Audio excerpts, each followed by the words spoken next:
Afternoon mga bro. Yun, dito tayo sa ating mga alaga, sa mga ating mga tanim na blibangan. Yan yung mga alaga natin. Nalipat ko lang ngayon ang ating camera.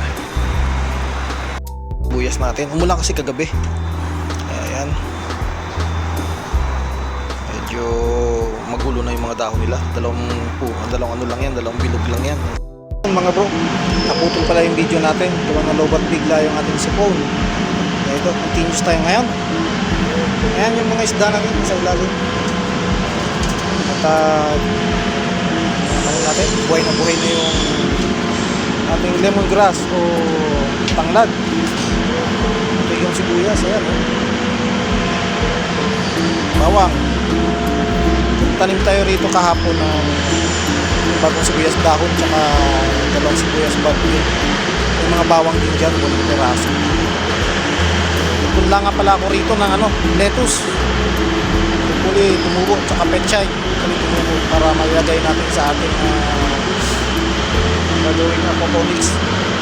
Puli tumubo dyan yung ilalagay natin sa aquaponics natin.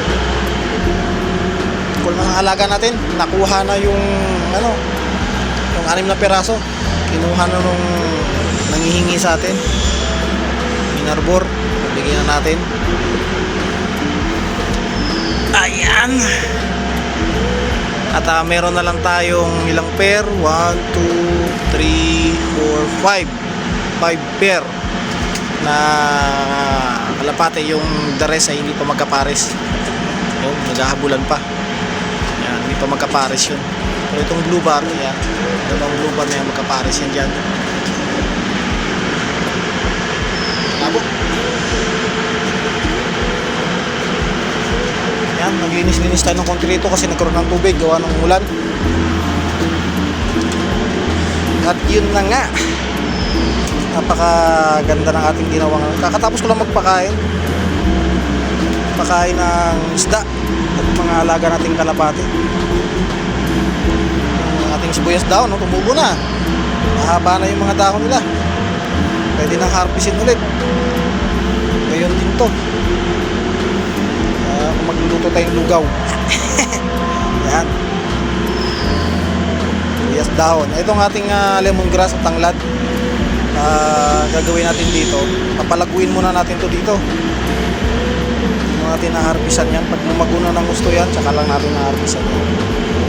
Ngayon, patatabain lang natin yan gamit ang mga dumi ng ating mga alagang kalapate. Yan ang fertilizer nila. Dry lang natin, tsaka natin papatabain ito. Diba? Hindi pa ako nakagawa ng filter kasi wala pa naman akong pump, kaya hindi ko pa yung naasikaso. Nagkaroon ako ng submersible pump, tsaka natin gagawin yung kanilang filter. Ngayon din yung paggagapangan natin ng tubig, pipe na lalagyan natin ng mga tanim natin. So par, yan palang update natin sa mga alaga natin. Ayan, mga nakakulong silang lahat.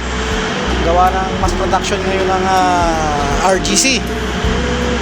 Madumihan ng kalapati yung mga profile nila, kaya kinulong ko muna lahat para hindi tayo mareklamo. Focus muna tayo sa ating tanim at itong aquaponics na gagawin natin. So par, ito deep water culture ng sibuyas dahon. Direct sila dun sa ating alagang isda na Orlanda. Pero kahit papano nakakatulong naman yung ating ginawang sponge filter. Nalilinis na naman yung tubig. Pero gagawa pa tayo ng isa pang filter. Siguro gagamitin ko kung hindi timba, baka yung na yun, yung mineral water na yun nalalagyanan. Kakat na lang natin yan. Kukuha pa tayo isa doon sa planta kabila. Tinatapon lang yan dito kaya yan, kukuha siguro tayo yan. Yan ang gagawin nating filtration system. Okay, ano pa ba? Ano bang i-update natin? Ito, plano ko rito, itimba-timba na lang din itong mga ito para makaluwag sa space. Siguro kung may talbos man tayo ng kamote, saka sakaling mabuhay man yung tinanim natin dito, palagay ko ilan lang yung pero wala pang nagdadahon. Ayun, kagaya niya, wala pang nagdadahon. Tangkay, wala pang nagdadahon sa mga tinanim natin. Kaya plano kong itimba-timba na lang din ito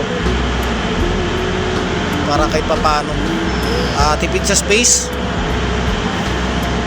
Tignan natin kung anong kakalabasan. Kasi mas madali kasi pag nakatimba-timba lang, pwede natin lipat kung saan-saan. Tignan natin kung anong mas magandang gawin dito sa mga ito. Timba-timba natin o hayaan natin ganyan na lang. Malaki kasi kaya sa space pag ganito eh.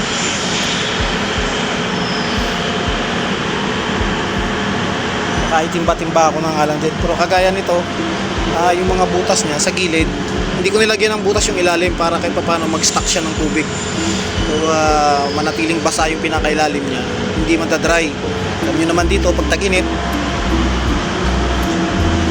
kaya yan ang ginawa ko. Siguro mga 3 inch.